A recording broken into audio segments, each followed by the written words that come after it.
First, to set it out for questions, I'd like to ask a question myself from Damien. Damien, your first feature was a musical. What it is that makes you so interested and loving of this particular genre?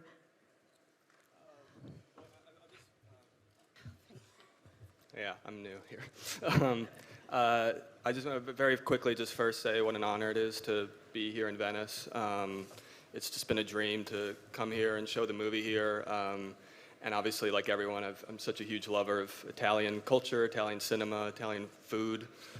So being here, I came here a week early and to celebrate. And I was, I heard about the last week, the earthquake that hit, and I just wanted to say on behalf of us in the film, before any questions, just that obviously our thoughts and prayers go out to anyone affected by it. And to answer the question about musicals, musicals, right? Yes. Well, I mean, in a way, I mean, maybe it's not so much a non sequitur from what I said before, in the sense that I think now more than ever we need hope and romance on the screen, and I think that there's something about musicals that just get at something that only movies can do. That idea of movies as a dreamland, movies as the language of our dreams, and movies as a way of expressing a world in which you break into song, that emotions can violate the rules of reality. There's something really simple and beautiful about that, and it's kind of part of what movies are all about, I think.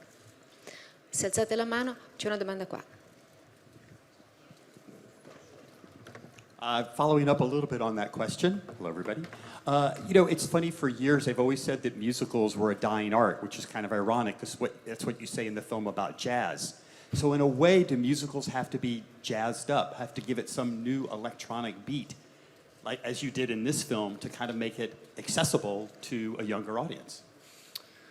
I mean, I think in a way I think in a way it's almost the reverse, in the sense that I think there's a reason why the older musicals are timeless, and it has to do with their simplicity. It has to do with not overcutting. It has to do with being very kind of truthful about when people break into song, not trying to force songs in, but allowing the emotions to dictate the songs. So I mean, all of us here at this table, like we talked a lot about, okay, how do you justify a musical today? And we found, ironically, that the way to justify today was actually going back to a lot of those traditions and trying to think, what are today's emotions that can lead to a musical number? And just trying to make it as simple as that that no one breaks into song unless it's emotionally justified in some way. But then once you allow yourself that possibility, then you have a responsibility to go all the way. So I think that's another thing that hopefully, can work for a modern audience, that the musical as a genre allows you to go all the way in a way that other genres don't. And Emma, how did you like that experience of just bursting into song when the emotion came up? Oh, it was perfect for me. No, I absolutely loved it. I've loved musicals since I went and saw Les Mis when I was 8 on stage. So bursting into song has always been a real dream of mine. So I'm very grateful to Damien for giving me the chance.